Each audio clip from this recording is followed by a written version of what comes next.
Eric Red est un réalisateur et scénariste. En 1981, il écrit et réalise le court-métrage Gunsman Blues avec Darwin Johnson, le Napoléon du cultissime Assaut de John Carpenter en 1976.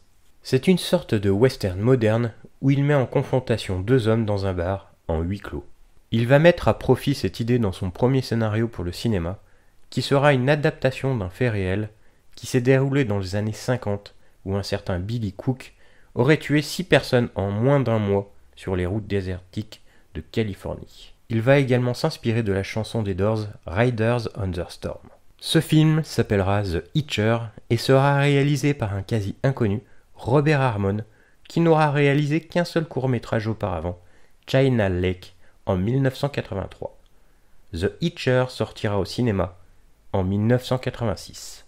Le film raconte l'histoire du jeune Jim Halsey qui roule sur les routes désertiques du Texas et prend en stop un voyageur solitaire, John Ryder, qui est en réalité un tueur psychopathe.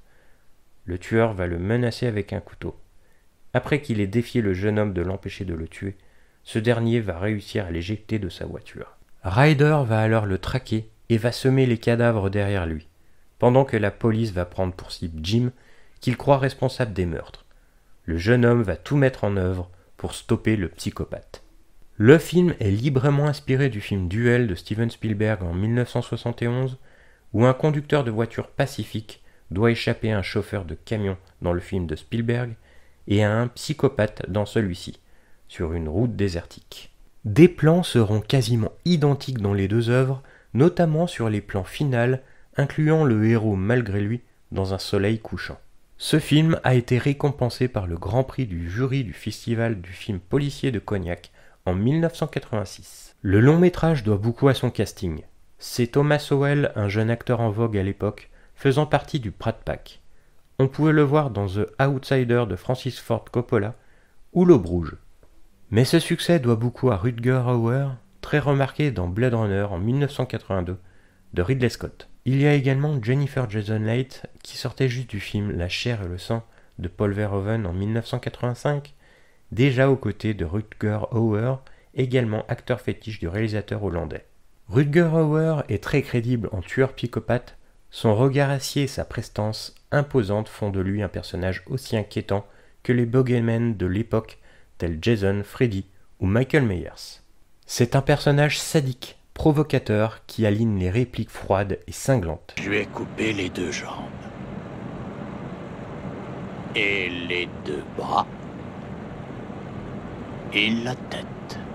La dualité et la confrontation psychologique entre les deux personnages principaux sont très bien menées et efficaces. La tension est présente tout le long du métrage et ne nous laisse pas une seule seconde de répit, car même dans les séquences de pause, nos nerfs sont constamment mis à l'épreuve par une scène choc imminente qui vient semer le chaos instantanément.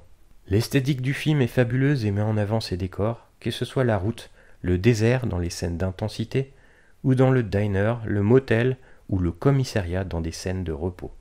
La photogénie des décors extérieurs et les éclats sont sublimes, et la photographie est bien maîtrisée par le chef-op John Steele. Les cadrages sont quasiment parfaits, et les plans iconisent parfaitement l'antagoniste. La musique du compositeur Mark Isham colle plutôt bien aux images et à l'ambiance du film. Le film a été délesté de beaucoup de scènes car le montage d'origine dure 3 heures contre 1h40 au final. Ce long métrage aura une suite sous forme de téléfilm, The Hitcher 2, avec Jack Busey, le fils de Gary Busey, dans le rôle d'un autre tueur psychopathe. Il y a également un remake en 2007 avec cette fois-ci Sean Bean, mais qui sera facilement oubliable et dispensable sans être toutefois mauvais. Robert Harmon n'aura pas une filmographie très fournie par la suite, il réalisera notamment Cavale sans issue avec Jean-Claude Van Damme en 1993 et Highwaymen la poursuite infernale en 2004 qui reprendra le principe de la dualité sur une route américaine.